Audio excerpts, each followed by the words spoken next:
Yo, what's going on, world? It's your man Chuck Creekmur, aka Jigsaw. Today I brought in my man Grouchy Greg, and we are going to talk to my man Harry O, co-founder of Death Row Records, but much more right now, much more. And we're going to get into all of that. So I brought Greg on to help me do this monumental interview. I've been chasing Harry O for a couple years now. I've been talking to everybody, and now we have it. So how you doing? First things first. You've been talking to the wrong people, man. You know, I ain't hard to find, baby boy. now Okay. I'm here. I pulled up on you. What's happening? Yeah, no, that's what's up. I mean, it's good to talk to you. When you first, really before you came home, there were a lot of people working on your behalf, and we were putting the media out and the articles out, and we were kind of advocates as well, because after 30 plus years, it's like, come on, this man's been doing the work, and it's about that time. So I'm glad to see you finally made it home. Oh no, it's great to be home too, brother. Yeah,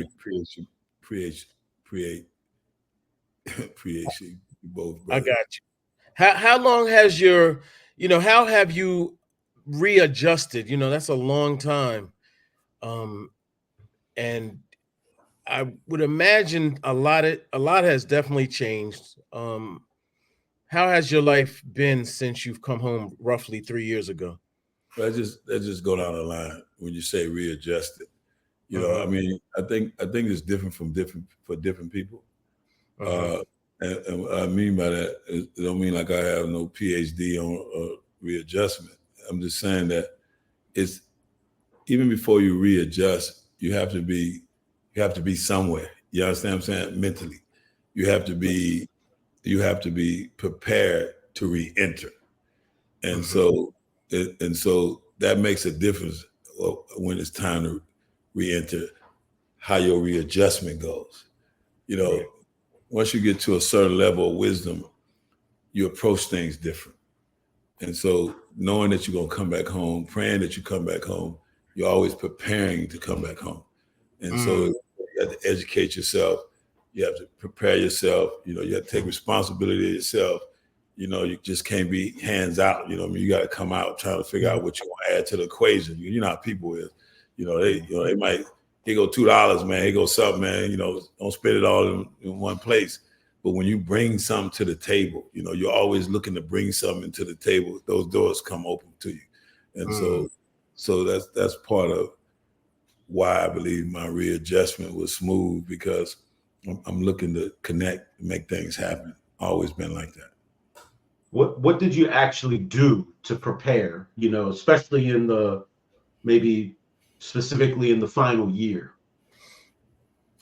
Well, no, it started way before the final year, but it was consistent uh, programs. Like when I was incarcerated, I was blessed to be in certain institutions that had meaningful programs that allowed me to not only learn different things about myself and about what you need to learn in terms of reacclimating yourself into society, but also create programs that other people could use. So it was an ongoing thing with me, man. So you never know under my situation when you was gonna come home. So you just, like you said, you stay ready, you ain't gotta get ready. So it was a constant with me, always being prepared for that door to crack. And and under the circumstances, it cracked unexpectedly, but I was Mhm. ready. Yeah, Trump uh granted you clemency the very last day, which surprised everybody. I mean, I knew Surprised it me. was. It Yeah. surprised me because things are a little hectic in the last few days, and so everybody there, we watching, we know about it. Like this thing happened quick, but it happened quick. But before everything got close to the end, my understanding is, I talked to Alice Johnson, I talked to other people who were involved, and once Trump read my background, what I had done over the years, and how I got messed up on some of my cases, and it was like, man, enough is enough, man. We gotta let this dude go. And so I thank God for that, and I thank him for that. You know what I mean? So it allowed me to get back out here and get in it. You know what I mean? Yeah.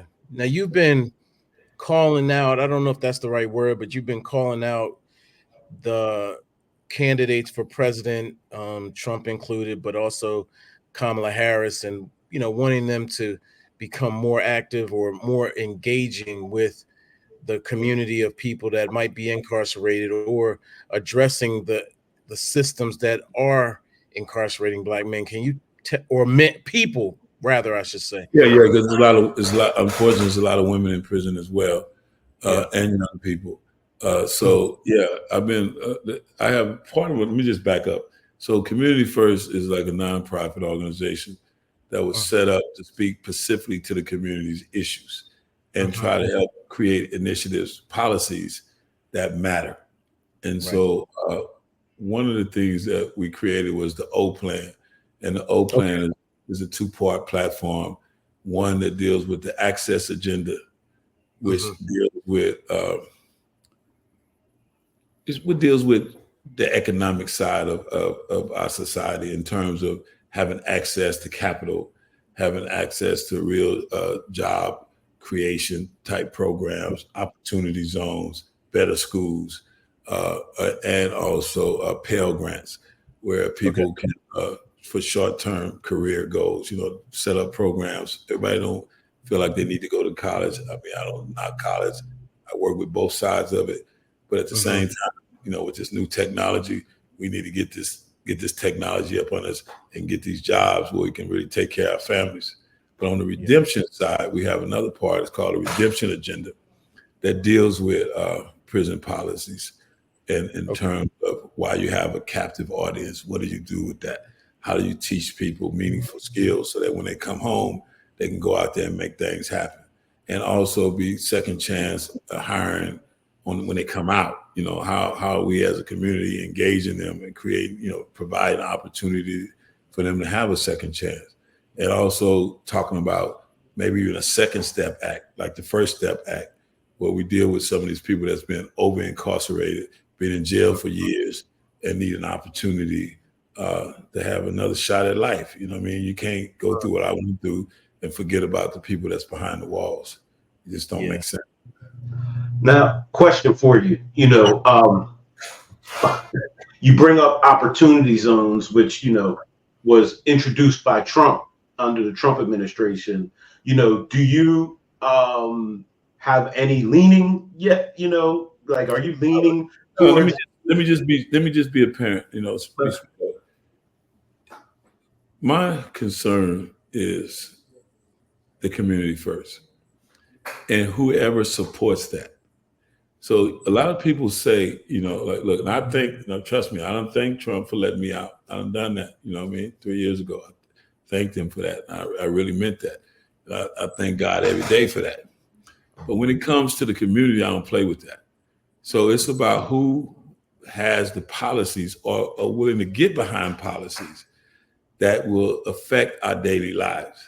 I think we get caught up in a lot of smoke and mirrors. And that's why I got involved, because it's like, you see a lot of negativity on airwaves. People get caught up in there. They spend hours and days about something that somebody else is going through negatively and don't think about what you could do positively to help move the needle for you. And so that's why the challenge was put out to both of them. Like, look, here's some policies, and I'm not speaking for the entire community, but here's some things that make sense. You know what I'm saying? In terms of how we can start off pushing policies and getting capital in our community. So whoever decides that our community matters, that's who we should support. I just think that, it's just like getting in a ring when it's a boxing match. It's like, or a basketball team. I like this team because of this. I like this team because of that. This is more, this here should be more seriously thought about, because that's sports. I mean, and everybody loves sports, and we do what we do. And, and me, I may not be the most loyal sports fan. Let me tell you why. Because I always pick the winners. like if I might be from LA, but if when Michael Jordan was playing and he was winning, I was with Michael Jordan. And it's not like I switched teams. I just love winners. And so, if you're not doing what you got to do to win, then why should you be celebrated? And it should be that times 10x when it comes to our community. Why should I celebrate something or somebody or an organization that ain't celebrating us? Right. It don't make sense to get caught up in the optics. We gotta make deals. You know what I'm saying? And sometimes certain people give us what we want and some people don't. And that's what we gotta be focused on. Who gonna give us what is needed? Or why should we keep giving them our devoted vote? That's what this is about. If people can talk all day, but what examples do they have to show that you matter? Yeah. And what are they willing to do to show that you matter? That's all this is about. This is about elevating our voice in the community to say enough is enough. Yeah. I've seen, recently you've utilized rappers. I saw Rick Ross. I saw you brought Rick Ross and Trick together, which was impressive. I'll say that, impressive. And well overdue, brother.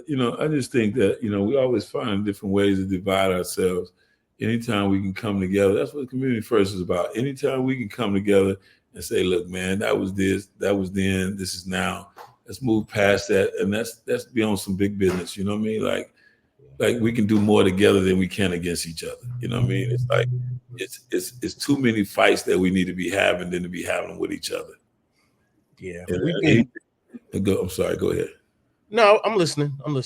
Yeah. I'm just saying anytime we can work together, make money together, enjoy the community together, that's what it's about. Every time we pull up and do a concert, a lot of different people benefit from that. And so it's not just about a concert for the sake of a concert. It's about how can you engage the community? And that's why I always try to make sure that we use artists from those communities. Because I don't see people make those tragic mistakes where you just, I'm gonna do a concert, but you don't think about the talent that's there. You don't think about the cultural impact of what you're doing. People just keep doing things that they assume people want, opposed to talking to the community, what you want to hear, what you want to see.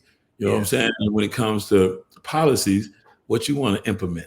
These are real conversations that for too long we haven't been a part of. People go and say they represent us, but they don't really look and feel like us. You know what I mean? So I just think that it's time for people that's like us, that come from where we come from, that know what we know, start to figure this out. Ain't no one answer to this. We just got to figure it out together. Yeah. We've dealt with both Trick and Rick Ross throughout their career. And I was kind of reminiscing today, and I was like, these are different people now. They're a lot, older, more mature.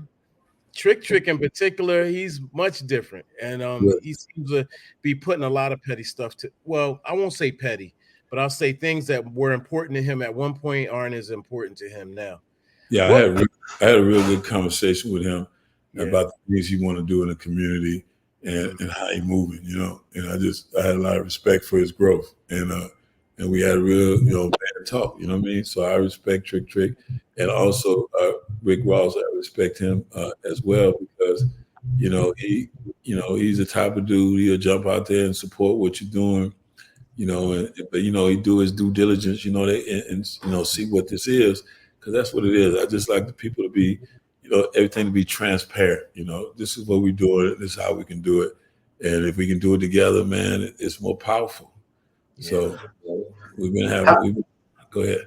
Yeah, I was gonna say, how do you feel about the hip hop community's involvement in this particular election cycle? Because what we've noticed is that maybe more so even on the Democratic side, they have maybe one or two major hip hop artists that are out there, really kind of representing. You got Megan Thee Stallion, Quavo, Chuck. I don't know, who are the other big rappers, but it doesn't seem like on the Democratic side of things that the hip hop community is rallying around Kamala the same way they did with Barack or even Biden. Whereas on the Republican side of things, the rappers that are coalescing around Trump are very vocal, much more vocal than on the Democratic side of things. How do you feel about, that either way, Democratic or Republican? Well, this is a complicated question, but I appreciate the question because it's for us to unravel it. And I just think that different people have personal experiences that can influence the way they think. And also sometimes people got built-in biases that also influences how they think, almost like herd mentality. And I think that last 4 years has been a little confusing for people. So like you said, previously, people that came out and rallied for people, and it just seemed like all for nothing. And I think these are the type of I made no decisions myself, but I think it's about who's going to, first of all, talk about some real issues and get behind those real issues. And I think that sometimes it's awkward for performers to get involved in politics because of the audience. You know, the audience might, I don't want to listen to you no more. I don't want to buy you no records. So that takes away that artist's freedom of choice, and it shouldn't be like that. I mean, if I like your music, then I should respect your brain. You know what I'm saying? I should respect the fact that you have the right and the option to choose whatever you want to choose, and they don't take food out of my stomach. And then there may be a reason why you are choosing to go that route, and I should respect that. And I think that's the biggest problem, that we done got to the situation that we start calling people names and we don't think about what people have done. Yeah. Because sometimes people say things that you don't like, I don't like. But what do you do? What if you dig into, do that person keeps their word? Do that people do things that help elevate and change people in your community? That should be the smell test. Not because this is what my mother did, or this is what my father did, or this is what my people do. It's like, we don't do business like that. Like today I might be able to do business with you, and tomorrow I might not be able to do business with you because what you said you didn't do. Right. And we have to look at it as a business transaction. These people work for us. We don't act like it. Yeah. We act like they work for themselves. Right. And if they work for you, then that means you have power. Yeah. And you need to start exercising it. I just think that we don't think we have power. And if you keep doing the same thing over and over and with no results, then you lose your power. Because people start, treat you as if your word or what you think don't matter. Yeah. We got to teach people how to treat us. Yeah. I agree. I agree with you. What would you say are the demands that we should have for these political people? What are we asking for? The main thing is, and you know this, you can't run a business without capital. So if you can have all the great ideas, but it's going to take some resources to make even the setup you guys have there happen. You can just sit around all day. We can all sit there and say, hey, man, I want to do a podcast. I want to do this. I want to do it. Okay, well, guess what? We're going to organize ourselves, and we got to figure out who's going to do what and how this going to go, how this going to look. Well, why would we not do that when it comes to our educational programs, when it comes to business opportunities, and even when you spoke about opportunity zones? Like, opportunity zones don't really work for everybody.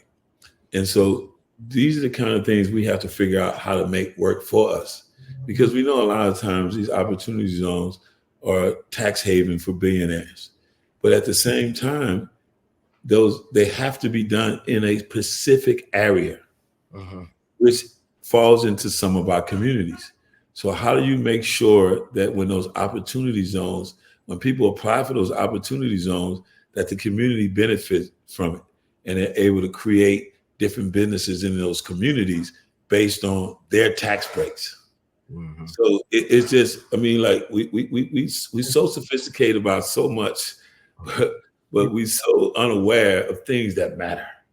And I just think that we need to be able to have these conversations and break everything down. Why would we want federal government to support Pell Grants for trades? Why would we want that? How does that help us? You know, why is school choice important? Who does that hold? Who do that holds responsible to make sure that our kids are learning stuff that they could use? So I can go down the line. I laid it out, and I lay it out to the T. But that's what we have to do. We have to pick things that we know that we can zero down on and hold people feet to the fire. Yeah. You can't just sit down and say another election. I don't know what they're talking about, but I'm gonna pick this person. I'm gonna pick that person. Right. Well, you know, one thing that I find interesting in your plan is that one of the things you're asking as part of the O plan is to increase capital for the community by more than $500 billion, right? And I could have went up, but I just think that's a good start. Yes, sir. Right. So my question is twofold. The first part is, so as you've seen over the past really 2 years, you know, affirmative action, DEI initiatives have all been, you know, dismantled through lawsuits, you know, really starting with the Fearless Fund and them saying, hey, look, it's racist to, you know, fund only Black businesses or minority owned businesses, even though they've been the ones that have historically been underinvested in. And it's the same concept with this. In your plan is saying, okay, increase 500 billion to the community. You know, do you think that, you know, you would get pushback from outsiders outside of the community, mainly these white right-wing activists who, you know, are already against, you know, Black and minority people getting this kind of funding? That's easy. Let me just say this. If that's the case, then we don't vote for them. And guess what? Then they don't have a part to play in the process. That's what I'm trying to say to you. We have to make deals. Yeah. If you know, I understand all the other things that's been taking place. I disagree with the way people come in and try to shut different situations down as well. But I'm saying right now, today, we have more power than we ever had. It's people that, like us, are going to decide who becomes the next president of the United States. Yeah. And that's the opportunity, and that's the time for you to make a deal. Okay. And that's what essentially this is. This is a deal. This is not no underhand. This is a straight out in front of the world. If we vote for you, this is what we want.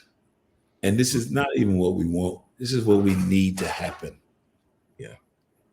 And if they support that and we support them and they don't do it, then that's off the table. Mm-hmm. That's how we have to work this.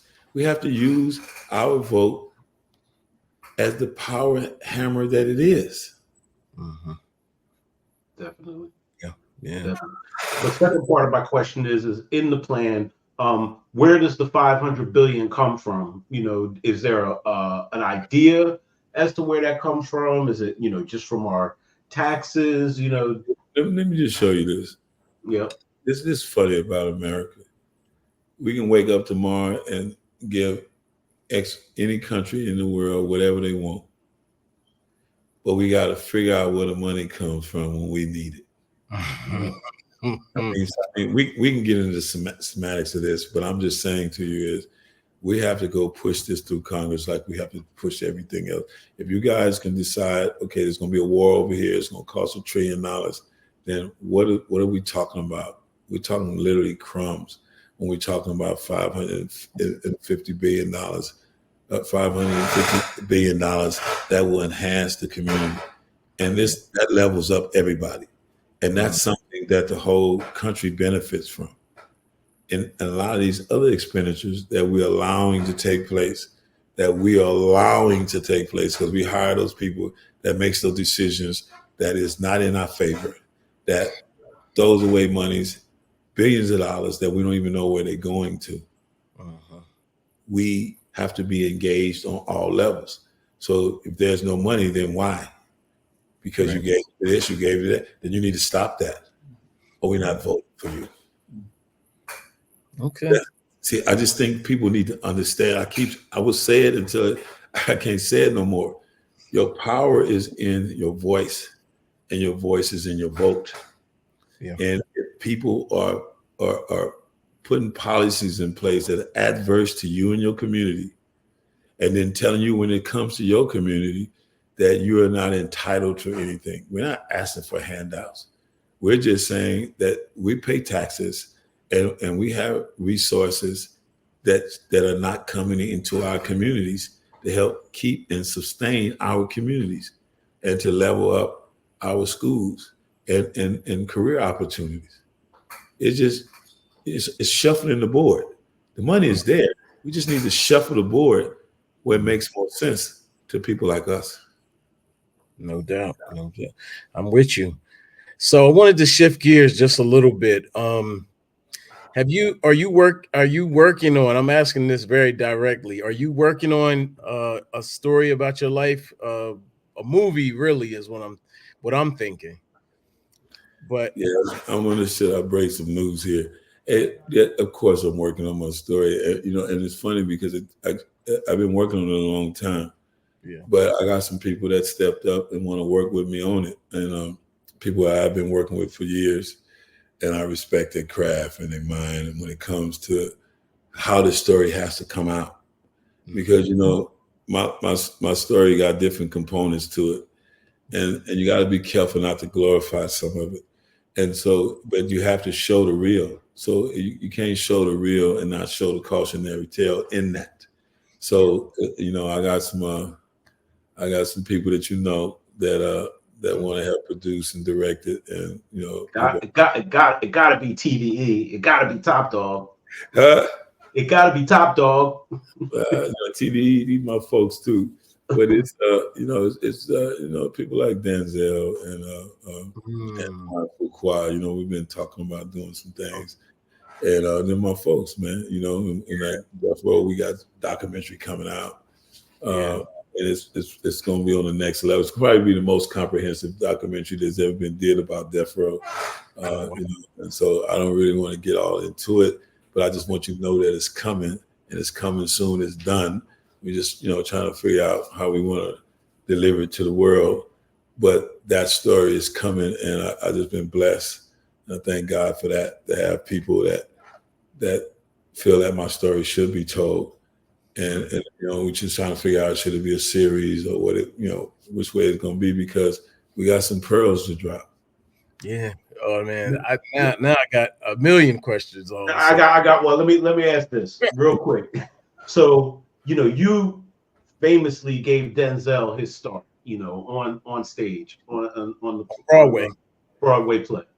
Yeah, well, I like to bring clarity to that, because that's my guy, man. I don't want to show up there next week and he be talking about, man, I ain't here. You know what I mean? So I just want to be clear. That's my guy. I was blessed to work with him in the early days of his career. He was already acting. He did a show or two. But we spent a couple of years together working on plays. And then that play actually was able to go to Broadway. So yeah, I was there in his early days. And certain things parlayed from him being in that play. I think he started doing business with Spike Lee based on Spike coming to the play on Broadway and seeing him. And they started working together. So yeah, it was a spark there, but God made D. You know what I mean? Right. I didn't make Did y'all stay in touch throughout your incarceration? Like, how involved was he, throughout the years of you being locked down? Denzel's always been a friend to me. You know what I mean? And and ever since I've been home too, that's my guy, man. He's like a brother to me. You know what I mean? It's not about business as much as it is about friendship and about God. You know what I mean? That's the kind of stuff me and him kicking about. You know what I mean? And so the fact that we may be doing the movie together is just a blessing. You know what I mean? So I was there in his early days, and now he's here in my reentry. So it's just, man, it can't be nothing but God, bro. I'm talking about, like, who I'll sit there and watch for years, while I'm in there doing all my fights and dealing with all things I'm dealing with, watching people that I love and respect just blow up, and then to come home and get embraced. It's like a movie, man. Now I'm thinking he could play you as the older you. You maybe somebody else. Now I'm thinking he could. He did that Hurricane movie too, so I don't know. Hey, have him tell it. He think he can play the young me. He still think he a youngster. Yeah, no, he in that gym. He stay in shape. I said, nah, we gotta find a young you, bro. That's what he said. That's what he said too. He wants to find somebody because he knows the old me and he knows the different dimensions of me, and we just want to find somebody that has that characteristic, that can capture it and really deliver it. Because it's dimensions, one way, then you change or you elevate. I rather say elevate to a greater you, and we want that to be displayed throughout the series. You need to know Harry O, but then you also need to know Michael Harris. Yeah. And that's going to be, it's almost like playing a twin character, you know what I mean? Because they both had a presence. Yeah. Now, one thing that there was a big takeaway from the Big Boy interview was you were a millionaire at 19, and I know where I was at 19. I just don't even know how I would handle that type. I was in the right place when you was 19. I wasn't. Yeah, I was in the middle of it, bro. But finish what you're saying. I want to hear what you guys say. Well, that's part of it. I mean, you were running an operation. You were making lots of money.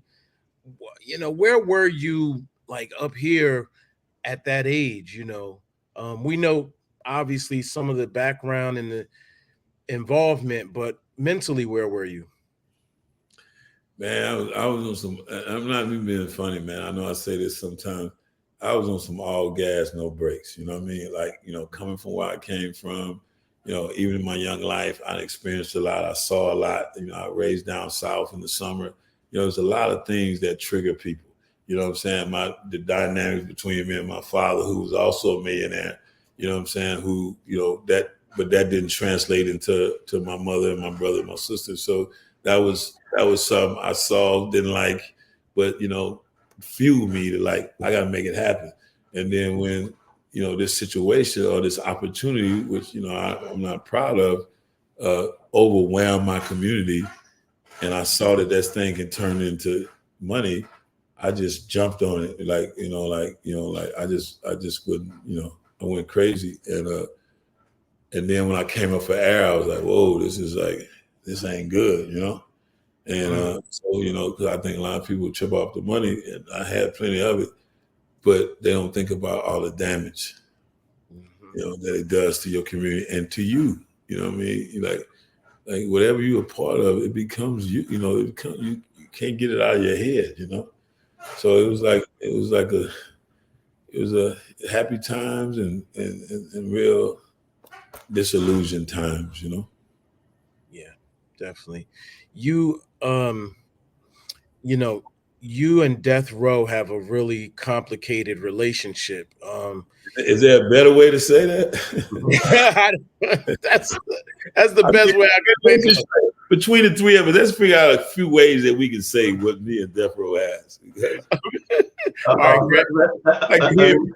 Entanglement. What you think I have with Death Row and why I'm still connected to it. It's crazy. Well, isn't one of the first things you did when you came home was get back right with the company because now Snoop owns it? Wasn't that kind of? Yeah, we sat down at the time. We just talked about how we can collectively get it back, and it was just because I just feel like too many times we create companies, and we just like you say should fault that, and we went into bankruptcy and it got lost for years. Yeah. So we just thought it was a chance to bring it back home, build it up, bring the family back, and so everybody can get their flowers. You see what I'm saying? It was something that was created with my investment, years ago, and it took I had decisions to make. When you're behind the walls, money started to disappear, you know? So you got to make a sacrifice. I made a sacrifice to make sure that that company did what it did. And then once it started doing what it do, now everybody believes in it now. So, you know, big boys come in and they want to take it. They want, you know, and they got different ways they take it. You know what I mean? Like, it's yours, but it's not really yours. You know what I'm talking about? I mean, and we can break that down. You know what I'm saying? Where, you know, they kind of like come in and put in monies and distribution systems and just surround your IP. And so, and if people stop thinking like we did in the beginning about what this was supposed to be about, then they're able to divide us and conquer us. And so Death Row is just a whole different story all by itself. And you guys know, because you guys been following it for years, you know, and hats off you guys, man. You guys are real journalists. You know what I mean? You guys do the work and you know the background and you know the people and you know the stories. And it's platforms like yours that allow people to get their voice out there and be able to learn from other people's mistakes. You know what I mean? Because Death Row should have been a multi-billion-dollar company. And Godfather Entertainment actually was a parent company. And you mentioned my ex-wife later, and she was a hard fighter, man. Back in the days, we had a lot of fights, man. She had to learn quick on her feet. You know, we was doing a lot of executives. You know, we created other companies too. You know, we had Lifestyle, and we had Battle Cat. And I don't know if you know Battle Cat, but Battle Cat was one of our producers. We worked with Dana Dane. We worked with a lot of other record labels besides Death Row. So we was always in the mix, trying to make things happen from behind the scenes. I had too much energy in me to just lay down and not do nothing. And so she was really helped make during that period. So speaking of mistakes, right? I gotta bring this up and get your opinion on this. The irony that Suge is doing 30 years as you come home after doing 30 years, you know, how do you feel about the whole Suge situation? You know, I mean, I know how you feel about it. You know, you probably don't want to see anybody incarcerated, you know, but I mean, it's just a crazy scenario that, you know, while you were locked up for 30 years, they basically took the company from you. And then as you come home, he's doing 30 years and you take the company back. It's crazy. Well, yeah, that's a story all by itself. Like I had talks with him over the years, you know, when we was fighting, and I would be like, man, what is this about? Like, why is this even happening, man? I mean, is this the legacy we want to leave to our families? That we couldn't figure this out, that we had to fight this out when we know how all this started. And then some people, they don't see it until it's too late.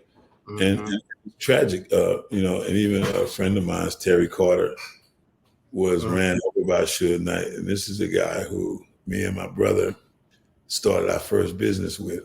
So I think I was 19.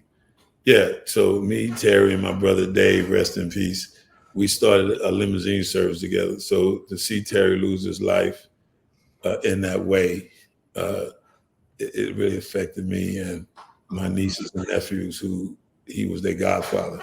So it's a lot of interconnection here, you know. So that didn't need to happen, and it happened. This man he was always trying to do stuff for the community, and he was trying to help him, and ended up losing his life. And I had just told him a week earlier, sometimes, man, you just got to back up. You can't help everybody, man. And sometimes people trying to help other people hurt themselves. So you got to know, you know, when, you know, you can't find a good in somebody that don't want to find a good in themselves. And at that time, you know, I don't know where his head is now, but at that time, you know, it was just one way with him, you know, his way and no way. And no respect for everybody else that did what they did so that he could be who he was. Yeah. Suge has a podcast now, and he talked about you this summer. I don't want to speak for him, but the title of that particular podcast was Dirty Harry. And I didn't fully understand why you would be mentioned but he's basically reminiscing on old stuff, and death row obviously is one of those things.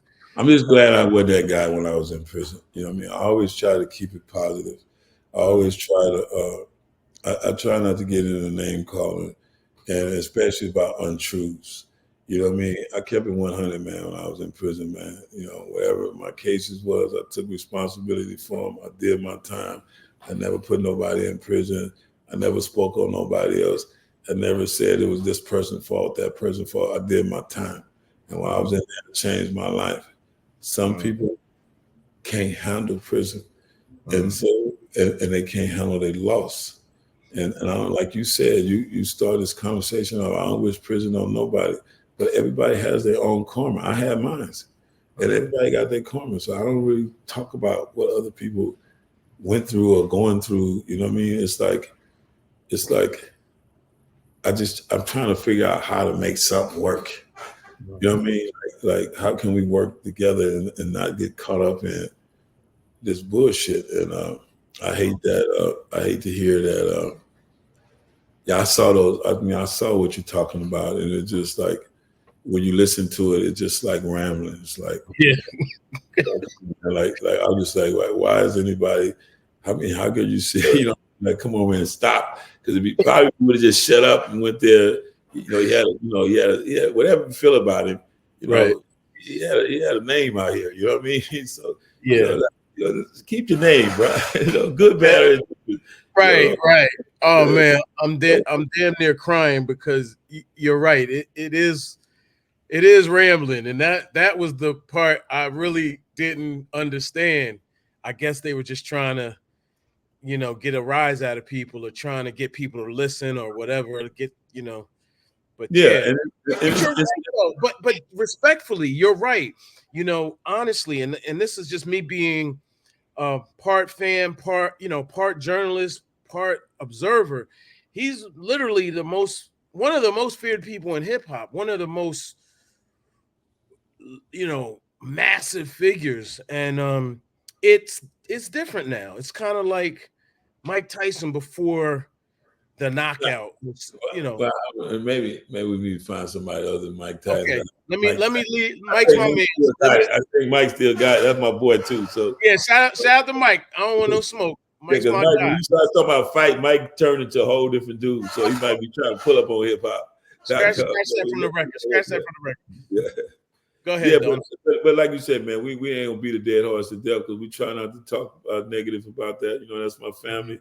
You know, we got people that we connected to and some we disconnected to, and that thing didn't turn out the way we wanted to turn out. You know what I mean? And that's the bottom line. Like it's like I know that I changed, and I pray that he changed. I pray that he changed, but that's gonna be up to him. That's only God can open your heart up to be who you need to be. You know what I mean? And so, and then prison ain't no joke. You know what I mean? So, especially at this age, it's a different thing. And like I say, he was out there. Death row is one of them situations that everything about it made it what it was. Uh-huh. Does that make sense? Yeah. Like Suge Knight did what he did. Just sometimes you just got to know how to cut it off. Yeah. And Dr. Dre did what he did coming out of NWA. Snoop Dogg got introduced to the game. DOC, Warren G. I mean, Dog Pound. I can just go to it, man. Everybody played parts, man. Jewel, Rage. I mean, JP. K-Dub. I mean, so many people helped build this company, and not just one person. I think it just got promoted as it was one person's effort. Yeah. And anytime I see revisionist history, where people try to say, this person, only thing that matters, that's disheartening to me, because how could you forget the family that helped create everything that is? Mm-hmm. And so that's what it is. And we done lost, we done lost the Nate Dogg, and we done lost Tupac unnecessarily. We lost great artists that everybody pumped in everything they had. Yeah. No one person can say, I did that. Yeah. So what were you doing? I mean, I know what you were doing, but what were your thoughts as the quote unquote East Coast, West Coast stuff was popping off? I mean, this was your record label at the center of, so-called beefs with rappers on the East Coast. Did you have any thoughts about that while you were locked up? Yeah, I just thought it was unnecessary because I just think it was. I don't think it was more coastal than it was individual, and I Yeah, I don't think think. we're seeing that now. I think that's coming to the forefront now that it was Oh, no, but definitely, you asked me how did I think about it when it was right, happening, so right. I knew what it was. The perception was, you got two parts of the country going against each other, and it was also economical. And so if we just want to be frank about it, what happened was, we all know that the hip hop came from the East Coast, and it came from other places as well in South America, but it came from the East Coast, and so the West Coast.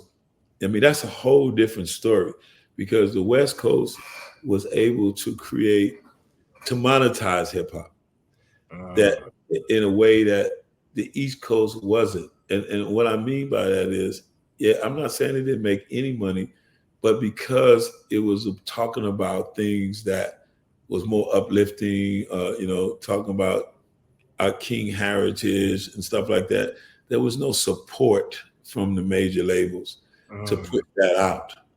But when hip hop, when the West Coast came, and they wasn't opening up to the West Coast. West Coast went out there and did a hustle in the streets.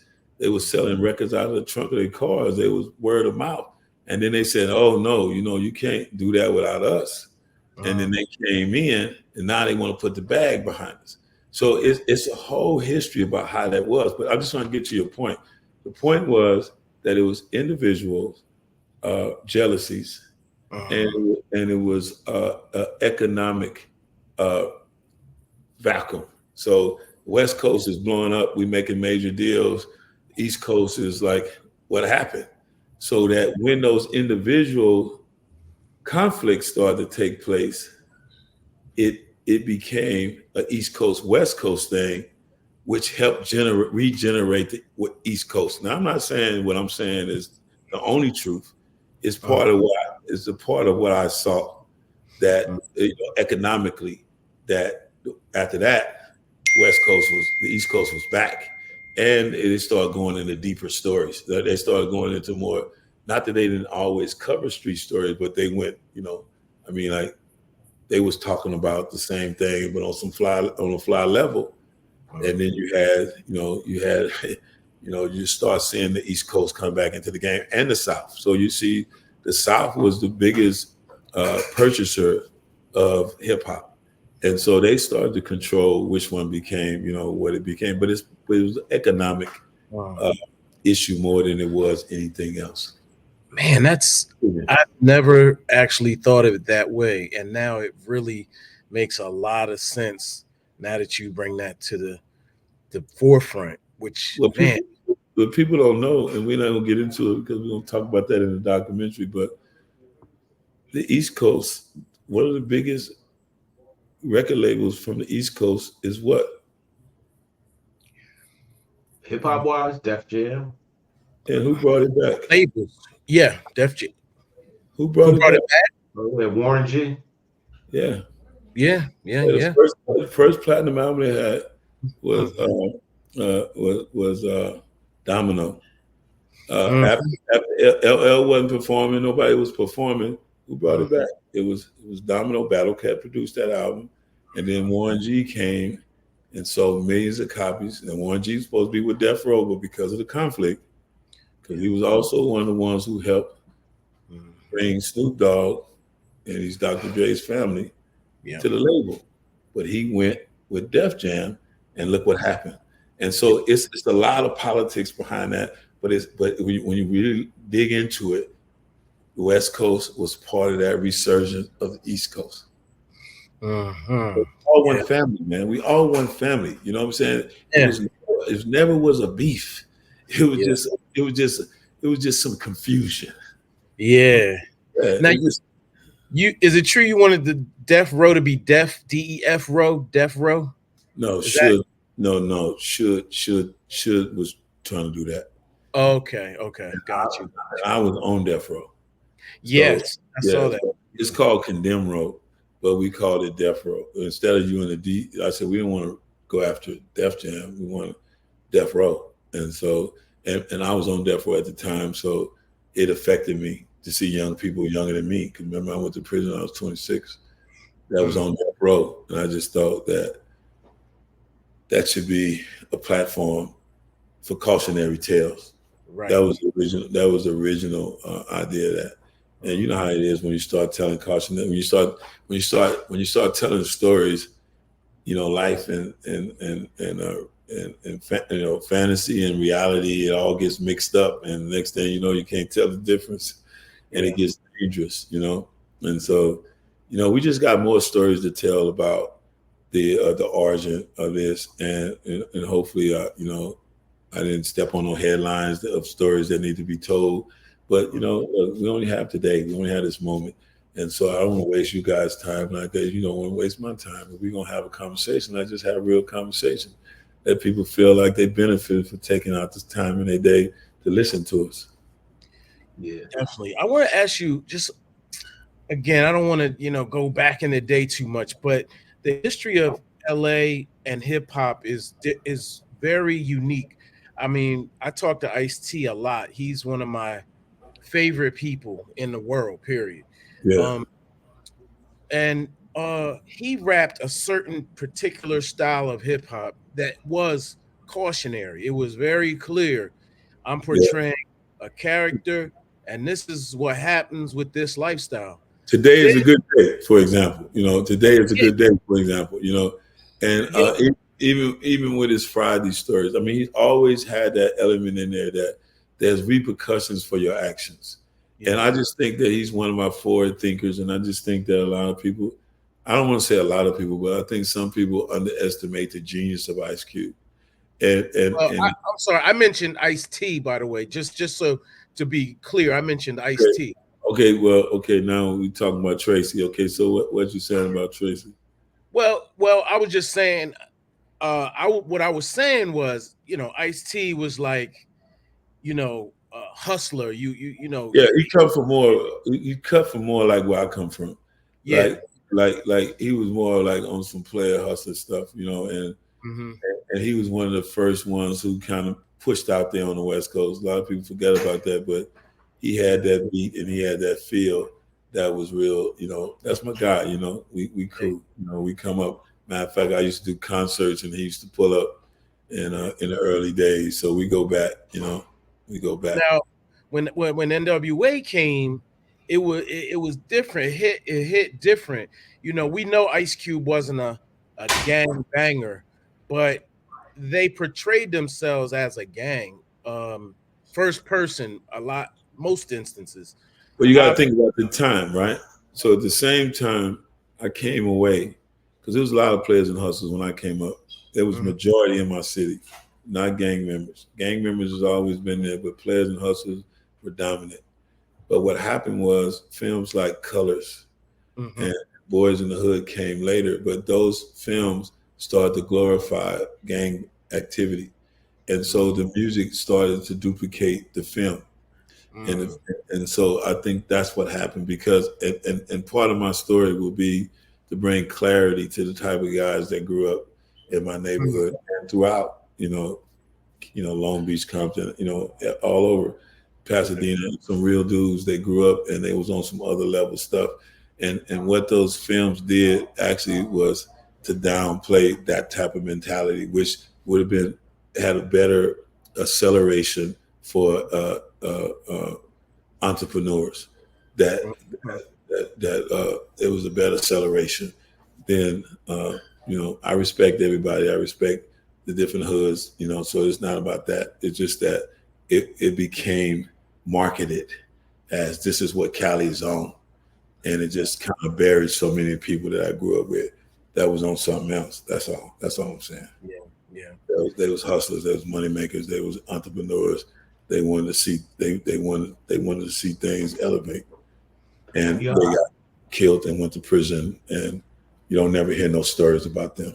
Yeah. Right, right. And I wanted to, kind of bring it back to that too, in the concept of these cautionary tales, because in a lot of hip hop now, it's back to, more glamorization of the lifestyle versus the consequences. And we see that playing out specifically within drill rap, out here where we live. Well, I'm in Delaware, and Philadelphia, where you just had your concert, is 40 minutes away, and the drill rap scene there is going crazy with like actual violence and murders, and they're killing each other and all those things, and it's really playing out in the music. And I just find it interesting in your story that you started, you were a millionaire by the time you were 19. By 26 you were locked up. That's a 7-year run, but Right. those 7 years you paid 30 years of your life with. You know what I mean? Like, 30. that's a Yeah. real cautionary tale to these young bucks out here, thinking that there are no repercussions for the short amount of time that you are engaged in these activities. It don't take but 5 seconds to ruin your life, man. Like I always tell people, man, some things just cost too much. And anytime we can, look, I don't, he on some square shit. I mean, I don't want to hear that. I've been through whatever you think you can go through. Trust me when I tell you, I ain't trying to play bad. I'm just telling you, I've been up in that, and I went through that. I know what that is, not what you think it is. So I've been through it and walked through it, and I ain't got a scar on me. So, because I kept it real, you know what I mean? And I'm with whatever they with until I get to another level where I'm like, okay, I'm cool with this. I need to go home. But that ain't what you want to go through, because everybody didn't make it out of there. Guys just like me, not just had scars on their face, they got killed on a daily basis. So people just need to stop glamorizing prison and then this lifestyle, bro. And ain't nobody trying to be on no square stuff. I'm just telling you what's real. You want to hear a lie, go to somebody else. They can give it to you. I can't tell you but the truth. It ain't worth it. I don't care how you feel about it, how it makes you feel. I'm telling you, times 10 is what you're going to feel the other way, up behind the walls, behind some dumb shit. Well, hopefully we can get you at another point, because we work a lot with kids, young people. Wilmington, Delaware, at one point was the per capita murder capital of the country, on par with Murder Chicago. Town. Murder Town. Yeah, Murder Town. Look, the kind of titles you don't really want to be proud of. Look, Absolutely. I'll tell you, man. Look, we'll talk offline, and whenever that just make it real, bro. I don't want to just be pulling up and then you don't see me no more. However I can help, especially young people, bro. I mean, I help older people too, but young people, man, you can't call me enough for that, because I know what they setting up themselves for. Yeah. And maybe because of my background and because of things I was involved in, maybe they might listen, maybe they won't. But my voice is there for you to use anytime you want to, my brother. Good. Now I want to shout out my boy Tyrese. He released a movie called 1992. Yes, sir. And that was on Death Row Records. I think that was the first release on Death Row Records as far as commercial album. At least that's what he said. Right. Is that? Yeah, well, we got Snoop. I just had a film that he had produced last summer that he came out with, but this is part of the new slot of films coming out, and we got more to come, man. So everybody, if you haven't checked it out, just check it out. Support us. We're gonna support you, man. That's just how we are, and it's just telling you different stories. Like I said, we got some more stories to tell you. And I can't wait to be able to bring you my story and stories like that, so you can see a different aspect of the city that reared me. Yeah, well, I mean, the future seems really bright, and I love redemption stories. I love people who are authentically not converted. I saw you on stage, by the way. I saw you with Rick Ross and Trick Daddy. I was like, yeah. After that Big Boy interview, I was like, wait. And then I saw that. I was like, all right, he's still outside. I pull up anywhere, man. I'm used to it. I enjoy it, man. Some of us can't come out no more. But I love, because they're just so famous. Me, I'm just a regular guy. So I can pull up, man. I will pull up, and I come from it. You know what I mean? I come from the community. All right, brother. I ain't gonna hold you, but I gotta ask you one last I'm done question. Yeah. I can't, because you know, me and Greg, we read, we watch, we do everything. A curiosity, I just wanted to know: have you ever interacted with Freeway Rick? You know, not Rick Ross, but the brother Freeway Rick. We grew up down the street from each other. Yeah. Yeah, we know each other. Okay. Got it. All right. Duly noted. Hey man, I just want to say thank you for your time, bro. I appreciate you, man. For real, I ain't gonna lie, it's been at least 3 years. I've been trying to find you. So I'm glad to have that time in this moment. My honor, man. Thank you guys for bringing me on. Matter of fact, I gotta go meet some kids now, man. So I hope I'm not too late for them. But it was a pleasure and an honor, and love to do it again, man. Whenever I got something, you know, anything y'all need me to do, man, you know, feel free to give me a call. What's the best way to reach you? Offline, I'll make sure you get it. All right. Okay. Cause thank you, bro. You the direct. All right. Appreciate you. All right. All right. Have a good one, brothers. Thank you. All right.